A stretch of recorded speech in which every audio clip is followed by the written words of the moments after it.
की सियासत के अंदर इस बात पे कंपटीशन की किस कारकर्दगी किस जमात की बेहतर रही, ये बड़ा कम नजर आता है। दिखावे के लिए चीजें होना एक तरफ, लेकिन ऑन ग्राउंड चीजें होना दूसरी तरफ है। इसी हवाले से बात करेंगे, जरा इकोनॉमी की तरफ चलते हैं। पाकिस्तान के इकोनॉमिक नंबर्स के बारे में बहुत बड़े बड़े दावे किए जाते रहे। अभी चाइना के एक प्रोफेसर आए हैं जो कि वर्ल्ड बैंक में भी चीफ इकोनॉमिस्ट के तौर पर काम करते रहे। वो हमें बताते हैं कि 8 से 10% ग्रोथ पाकिस्तान के लिए अचीव करना पॉसिबल है, लेकिन उसके लिए बहुत सारे इक़दाम करने पड़ेंगे। खालिद साहब, उन इक़दाम के अंदर से एक बात उन्होंने यही कही कि एक तो इम्पोर्ट्स की और एक्सपोर्ट्स का बैलेंस और एक्सपोर्ट्स की डाइवर्सिफिकेशन, ये बात कही। दूसरा फिर करप्शन की बात आ जाती है कि किसी तरीके से कारकर्दगी को बेहतर बनाने के लिए करप्शन को दूर किया जा सके। सुनने को तो बातें बहुत अच्छी हैं, सुनने को ये बात भी बहुत अच्छी है कि 8 से 10% ग्रोथ हो सकती है पाकिस्तान में। तो सवाल ये पैदा होता है, ऑन ग्राउंड कितना किया जा सकेगा इस पे अमल? आज से 3 साल पहले पाकिस्तान के बारे में हम खुद और दुनिया मायूसी का शिकार थी। हमसे दहशतगर्दी नहीं संभाली जा रही थी, हमारे जो इक़्तिसादी फिगर्स थे वो बड़े डावाडोल नज़र आते थे। लेकिन पिछले 3-4 साल में जो कौम ने दहशतगर्दी के ख़िलाफ़ जंग हम जीत रहे हैं, उसकी वजह से जो CPEC की वजह से जो हमें इक़्तिसादी मौका मिल रहा है, अब दुनिया ये मानने को तैयार है कि पाकिस्तान का एक इक़्तिसादी मुस्तक़बिल है, हम उसे हासिल कर सकते हैं। आपने ये चाइनीज़ प्रोफेसर की रिपोर्ट का जिक्र किया, दूसरी और रिपोर्टें आती रहती हैं। चंद एक बातें जो IMF की रिपोर्ट में भी आई हैं, अभी एशियन डेवलपमेंट बैंक की रिपोर्ट में भी आई हैं। यकीनन CPEC की वजह से हमें अपने इंफ्रास्ट्रक्चर और पावर सेक्टर को मजबूत करने का बहुत मौका मिल रहा है। हमारे पास अपने पास इतने वसाइल नहीं थे कि हम कराची से लेकर गवादर तक, गवादर से KPK तक नई मोटरवे, नई रेलवे लाइन ये हम खुद बिछा सकते। पाकिस्तान में इंफ्रास्ट्रक्चर की बेहतरी का एक बड़ा इनकलाब आ रहा है।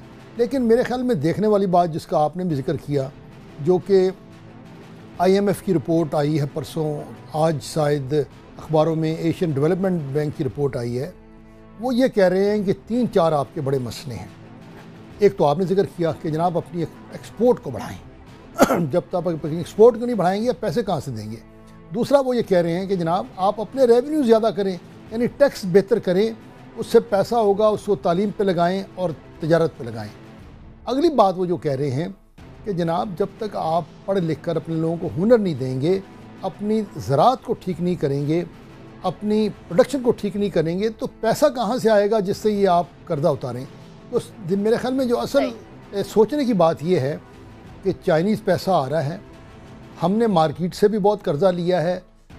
1-2 साल बाद चाइनीज़ अपना मुनाफा बाहर ले जाएंगे, जो कर्जा दिया है वो बाहर ले जाएंगे। मैं कहीं पढ़ रहा था कि हमें 2-3 सालों में $17 बिलियन ये बैरूनी कर्जा देना पड़ेगा। एक्सपोर्ट्स हमारी है नहीं, कहाँ से देंगे। तो मैं दोबारा आता हूँ, लोग ये कह रहे हैं कि आप अपना टैक्स अपने बेहतर करें। दूसरी बात ये कि जो आपके मुल्क में एनर्जी पैदा हो रही है उसकी कॉस्टिंग ठीक करें, ताकि ये हो जितनी बिजली खर्च होती है उसके आपको पैसे मिलें। फिर जैसे आपने कहा, आप अपनी करप्शन कम करें, आप अपनी एक्सपोर्ट के लिए एक्सपोर्ट जोन बनाएं, उन इंडस्ट्रीज़ को ढूंढें जो एक्सपोर्ट में कंपेटिटिव हो सकती हैं। ये चंद एक काम हैं जो करने वाले हैं। अगर हमने ये काम ना किए तो ये इंफ्रास्ट्रक्चर बन जाएगा, कल को ये कर्जा ज़्यादा चढ़ जाएगा। अभी भी लोग कह रहे हैं कि पिछले 3 सालों में कर्जा हमने बहुत लिया, ये हकीकत है। लेकिन अगर कर्जा बेहतर तो इस्तेमाल होता है, उसकी वजह से हमारी इंडस्ट्रियल आउटपुट बेहतर होती है। गवर्नमेंट ने सपोर्ट किया टेक्सटाइल सेक्टर को और लेदर को, मुझे बताया गया है उसके कोई बहुत अच्छे नताइज नहीं निकले। हमें सीरियसली सोचना पड़ेगा कि हम, अब चाइनीज़ कह रहे हैं कि जनाब इसका सबसे अच्छा तरीका ये है कि आप एक्सपोर्ट जोन बनाएं, चाइनीज़ इंडस्ट्रीज़ को पाकिस्तान में रीलोकेट कराएं, अपने लोगों को तैयार करें कि हमारे साथ मिलकर काम करें, और इस इंडस्ट्रीज़ को थोड़ा बहुत गवर्नमेंट इंसेंटिव दे, एक्सपोर्ट जोन। अच्छा खालिद साहब, ये आपने बिल्कुल वजह फरमाया। ये प्रोफेसर ने कहा है कि अपनी पॉलिसीज़ को इस तरह वजह करना पड़ेगा कि एटलीस्ट लाइट मशीनरी की इंडस्ट्री जो है पाकिस्तान में रीलोकेट किया जा सके। उसके लिए डेफिनेटली अट्रैक्ट करना पड़ेगा हम लोगों को, चाइना के इन्वेस्टर्स को अपनी तरफ।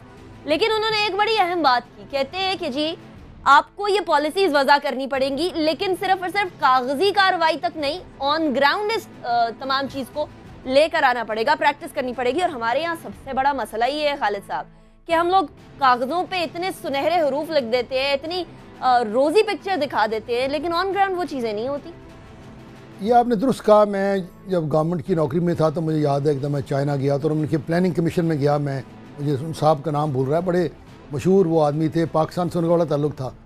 तो मुझे 2-3 फ़िक्रों के बाद उन्होंने ये कहा कि जनाब आप सब बातें बड़ी करते हैं और आपके करने की रफ्तार सुस्त है, लेकिन अब मेरे ख़्याल में जहाँ तक तो इंफ्रास्ट्रक्चर है और पावर सेक्टर है उस पर काम हो रहा है। मेरे ख़्याल में हम उसके ऊपर नाउमीद ना हों। असल बात जो है वो आपने ये कही है कि आप अपने मुल्क में वो कवानीन, वो रेगुलेशन लाएँ, वो बिज़नेस फ्रेंडली एनवायरनमेंट बनाएँ, वो टैक्सेशन का निज़ाम बनाएँ जिससे आपके अपने लोग जो है वो सनतकारी करें। देखिए कितनी बदकिस्मती है कि पाकिस्तानी जाकर दुबई में इन्वेस्ट करता है, पाकिस्तानी जाकर बांग्लादेश में इन्वेस्ट करता है, पाकिस्तानी जाकर मगरब में अपने स्विट्ज़रलैंड में अपना पैसा रखता है, यहाँ पर आकर वो लोगों पर हुकूमत करता है।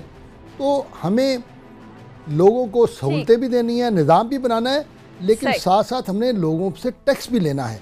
ये जो पाकिस्तान में मुफ्तखोरी का रिवाज है और मैं जितनी मर्जी करप्शन कर लूँ मुझे कोई पकड़े नहीं, इससे इक़्तिसादी तरक्की नहीं होगी। तो हमें लोगों को पकड़ भी ले तो फिर आ जाती है प्ली बार्गेन। मुझे ब्रेक की तरफ जाना है।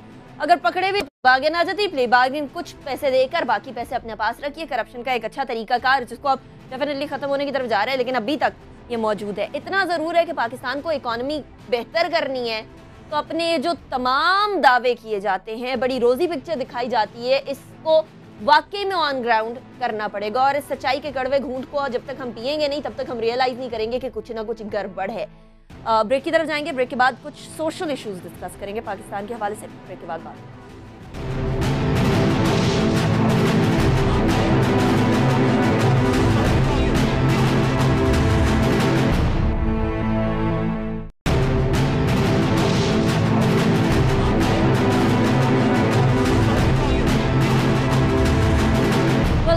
ब्रेक। नाज़रीन, सोसाइटी यानी मुआशरा तब तरक्की करता है जब फ्रस्ट्रेशन कम हो, और वो तब कम होगी जब कारोबार चलेंगे। और कारोबार चलने के हवाले से अगर बात करें तो लोड शेडिंग जब खत्म होगी या कम होगी या बिजली कम नरखों पे मिलेगी, तब जाकर ये फ्रस्ट्रेशन या ये पूरा विशियस सर्कल टूटेगा।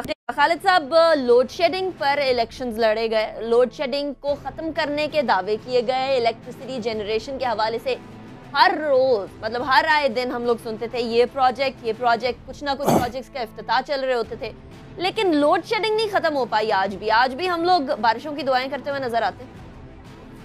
आपने दुरुस्त कहा कि पिछले दिनों मार्च के आखिर में और अप्रैल के शुरू में जब गर्मी की लहर आई तो हम लोड शेडिंग के लिहाज से शायद 3 साल पहले की हालत में चले गए और माशरे में बड़े गम व गुस्सा का इज़हार हुआ। मुख्तलिफ़ तावीलात दी गई हैं जो मेरा अपना तजुर्बा बताता है, और मैंने उन लोगों से तफसील से बात की है जो बिजली की जनरेशन में और उसकी प्राइसिंग के साथ उनका ताल्लुक़ है। मुझे वो लोग यकीन दिलाते हैं कि जो LNG के 3 मंसूबे पंजाब में लग रहे हैं, 2 कोल के मंसूबे साहिवाल और कराची जो पोर्ट कासम पे लग रहे हैं, और तरबेला की जो 4थी और 5वीं टनल है उस पर, और नीलम जेलम का जो काम हो रहा है, मुझे यकीन दिलाया गया है कि अगले साल तक और इस साल के आखिर तक बिजली की सूरत हाल बहुत बेहतर हो जाएगी और लोड शेडिंग बहुत हद तक ख़त्म हो जाएगी। और लोग ये कहते हैं कि शायद अगले साल हम बिजली के लिहाज से खुद कफ़ील होंगे, बल्कि लोग ये कहते हैं जनाब ये मसला नहीं होगा, असल मसला ये होगा कि इस बिजली के आप पैसे पूरे कैसे करेंगे, बिल पूरे कैसे वसूल करेंगे, ताकि कल आपको दोबारा सर्कुलर डेट का मसला दोबारा ना आपको सामना करना पड़े। देखें हम इन दावों पर किस हद तक एतबार करेंगे और ये दावे किस हद तक सच। अच्छा खालिद साहब, आपने फरमाया बड़ी अच्छी बात लगती है सुनने को, हम बिजली के हवाले से खुद कफील हो जाएंगे। खुद कफील तो हम हो जाएंगे, बिजली भी हम पैदा कर लेंगे। अभी भी रिक्वायरमेंट से कुछ थोड़ी ही हम जो है वो इतनी कैपेसिटी रखते हैं कि एटलीस्ट रिक्वायरमेंट जितनी है उससे थोड़ी जो है बिजली बना सके। लेकिन असल मसला तो ये है कि ट्रांसमिशन कहाँ से करेंगे? गवादर तक क्या आपकी ट्रांसमिशन लाइंस जाती हैं? वो अयूब खान के ज़माने की ट्रांसमिशन लाइंस लगी हुई है, आज भी वही काम कर रही हैं। इसके बाद क्या सड़कों के अलावा इन ट्रांसमिशन लाइंस पर काम हुआ? ये आपने दुरुस्त कहा कि ना सिर्फ बिजली हमें बनानी पड़ेगी, उसको हमने जहाँ बनेगी और इसके लिए वो बनती है कराची में पोर्ट कासिम में बनती है, वहाँ से हमें लाना पड़ेगा उसको फैसलाबाद तक। उसके लिए ट्रांसमिशन चाहिए, पहले हमने नहीं इस पे काम किया था, अब दोबारा मुझे ये मालूम है कि ट्रांसमिशन के ऊपर भी काम हो रहा है और बल्कि डिस्ट्रीब्यूशन पे भी काम हो रहा है। और अगर हालात ठीक रहे और ये सीपैक का पैसा आता रहा, हम अपने इन कामों में इन्हमाक से काम करते रहे मेरे ख़्याल में अगले साल तक बिजली की पैदावार और ट्रांसमिशन दोनों में काफ़ी हद तक बेहतरी आ जाएगी। और बल्कि ये बिलिंग शिलिंग के मसले भी मुझे बताया गया है कि इसमें भी काफ़ी बेहतरी इंशाल्लाह आ जाएगी।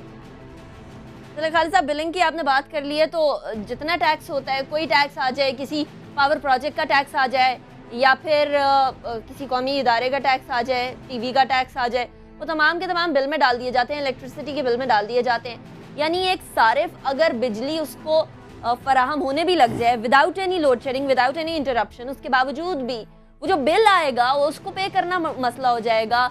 जिस तरीके से हम गैर अदायगियाँ देखते हैं, इवन गवर्नमेंट इदारों के बिल्स जो है पे नहीं हुए हुए, तो आप कैसे एक्सपेक्ट कर सकते हैं कि अवाम जो है तमाम के तमाम अपने बिल पे कर सकेंगे? अब ये आपने दुरुस्त कहा कि बिजली की पैदावार एक मसला है, बिजली की कीमत दूसरा मसला है। इसमें अगर हम जो पन बिजली यानी पानी से वाली बिजली को ज़्यादा से ज़्यादा पैदा करें तो हमारी जो ओवरऑल कीमत है वो मेरे ख्याल में अफोर्डेबल रहेगी। हमें आहिस्ता आहिस्ता ये पानी वाली बिजली जो है इसके साथ मूव करना चाहिए ताकि बिजली की जो जनरेशन की कॉस्ट है वो कम हो। ठीक है, हमें कुछ स्वीडन से भी सीखना पड़ेगा, जिसको कचरा इंपोर्ट करना पड़ता है अपनी बिजली बनाने के लिए। हमारे यहाँ तो कचरा बहुत सारा है, कराची को ही देख लीजिए ज़रा, वहाँ से अगर कचरा जमा करके बिजली बनाने लगे तो शायद वो भी काफ़ी मदद करेगी। बाकी ऑल्टरनेटिव रिसोर्सेज की तरफ भी जाना होगा, विंड की तरफ, सोलर की तरफ ज़्यादा से ज़्यादा, ताकि कम इमिशन के साथ ज़्यादा बिजली की जा सके, कम क्लाइमेट चेंज के साथ ज़्यादा फैसिलिटीज़ दी जा सके। अगले टॉपिक की तरफ बढ़ेंगे। सोशल इशू ही है, अफसोसनाक वाक़या हुआ सरगोधा में, जहाँ 20 लोगों का कत्ल हो गया और हुआ एक श्राइन में। खालिद साहब, ये अफसोसनाक वाक़या तो था ही था, लेकिन एक सोसाइटी की डिटेरियोरेशन भी दिखाता है कि आखिर हमारी सोसाइटी में, हमारे माशरे के अंदर ऐसे लोग भी पाए जाते हैं जो कि फेथ के नाम पर या स्पिरिचुअल लीडर होने के नाम पर इस तरह के काम कर सकते हैं। देखिए, ना सिर्फ ये वाक़या एक खानका से इसकी निस्बत है, हमारे मदरसों से लोग निकल के तशद्दुद करते हैं,